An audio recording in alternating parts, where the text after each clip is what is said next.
வணக்கம். 19 தேதி நாம் தமிழர் கட்சி கொடியை அவமதிக்கனால நாங்கள் மன்னிப்பு கட்டி வருகிறோம்.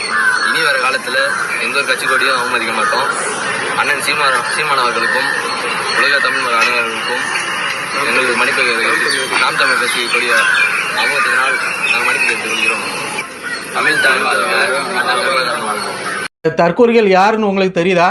தெரிஞ்சிருக்குன்னு நினைக்கிறேன். இவங்க தான் இந்த கடலூர் மாவட்டம் சித்திரப்பேட்டை பகுதியை சேர்ந்த தவக தற்கூரிகள். இவங்க என்ன பண்ணியிருந்தாங்க அப்படின்னா, 19ஆம் தேதி நம்ம நாம் தமிழர் கட்சியோட கொடி இருக்கு இல்லையா, அந்த கொடி தான் நம்ம தேசிய இனத்தின் கொடியாகவும் பார்க்கப்படுது, தமிழ் இனத்தின் தேசியத்தின் கொடியாகவும் பார்க்கப்படுது. அப்போ அந்த கொடியை இவங்க கிழிச்சு தரையில போட்டு மிதிச்சு அதை அந்த கொடியை அவமானப்படுத்தியிருந்தாங்க. அது இதன் சம்பந்தமாக நம்ம தமிழர் கட்சியிலிருந்து அந்த பகுதியில் இருக்க காவல் நிலையத்தில் போயிட்டு புகார் கொடுக்கப்பட்டது. புகார் கொடுத்ததின் அடிப்படையில் அவங்களுக்கு கொடுக்க வேண்டியதெல்லாம் கொடுத்து, தக்க சன்மானங்கள் கொடுத்து அவங்கள நல்ல ஒரு வழி பண்ணி இப்போ இந்த வீடியோ போட வச்சிருக்கிறாங்க. நாம் தமிழர் கட்சிக்கிறாங்க சிறப்பான தரமான சம்பவத்தை செய்திருக்கிறாங்க. அதாவது இவங்களுக்கு இதே வேலையா போச்சு, இந்த தற்கூரிகளுக்கு இதே வேலையா போச்சு. இதுக்கு முன்னாடி ஒரு 2-2.5 மாசம் இருக்கும்னு நினைக்கிறேன். 2.5 மாசத்துக்கு முன்னாடி கன்னியாகுமரியிலும் இதே மாதிரி ஒரு ஒரு ஊர்ல மேடையை போட்டு தேசிய தலைவர் பிரபாகரன் அவர்களை கொலைகாரன் அப்படின்னு விமர்சிச்சிருந்தாங்க. அதுல ஒரு தற்கூரி, அதுவும் தவைக்க தற்கூரி தான். அப்போ அந்த தற்கூரிக்கும் தேவையான சாப்பாடுகளும் போட்டு அவனையும் மறுநாளே வீடியோ போட வச்சாங்க.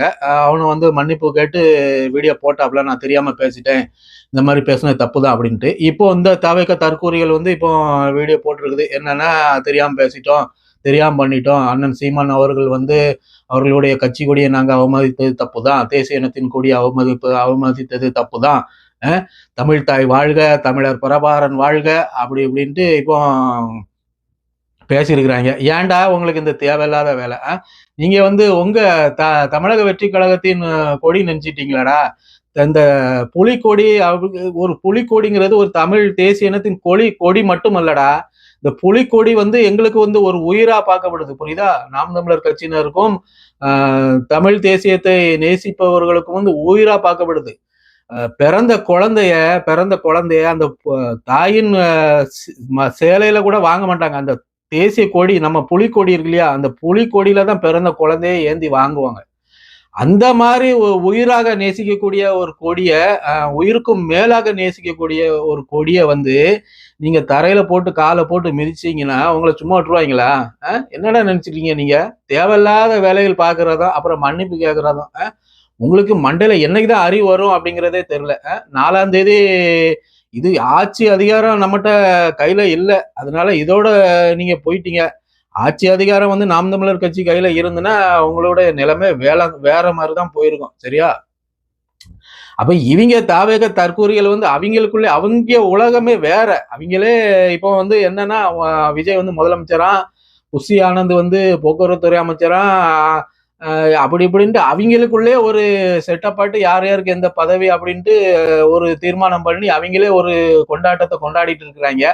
மே 4ஆம் தேதி தானே தெரியும் யாருக்கு எந்த பதவி என்ன கிடைக்கும் அப்படிங்கிறது மாதிரி. மே 4ஆம் தேதி நிறைய இறப்புகள் நடக்கிறதுக்கு வாய்ப்புகள் இருக்குது. தமிழ்நாட்டுல தற்கொலைகள் நிறைய நடக்கும். ஏன்னா விஜய் எப்பவும் எப்படியும் ஜெயிக்க போறது கிடையாது. அதனால அண்ணன் தோத்துட்டாரு, விஜய் தோத்துட்டாரு, எங்க தலைவர் தோத்துட்டாருன்னு அவன் சாவதான் போறாங்க. அதனால இளம் வீட்டுல இருப்பாங்களே இளங்காளைகள், அந்த காளைகளை நீங்க கட்டி போடுங்க, இல்லைன்னா அதுக்கு எங்கேயாவது போயிட்டு தான் முட்டிட்டு நிற்கும். அதனால தாய்மார்கள் தான் இதை கவனிச்சு கவனமா இருக்கிறது ரொம்ப நல்லது. ஏற்கனவே சாட்டை நம்ம நாம் தமிழர் கட்சிக்காரங்க எல்லாருமே சொல்லியிருக்கிறாங்க, நிறைய பேரும் சொல்லியிருக்கிறாங்க. மே 4ஆம் தேதி ரிசல்ட் வரும்போது தமிழக வெற்றி கழகம் அது கட்டமன்னா தான் போவோம். அது அந்த இயக்கத்தை பொறுக்க முடியாம நிறைய பேர் சாவறதுக்கு நிறைய வாய்ப்புகள் இருக்கு. அதனால கவனமா இருங்க. தாவைக்க தற்கூரிகள் தேவையில்லாத வேலைகள் பார்க்காதீங்கடா. தேவையில்லாத வேலைகள் பார்த்துட்டு அப்புறம் மூக்க உடைச்சிட்டு போறது, இதே உங்களுக்கு வேலை தான்.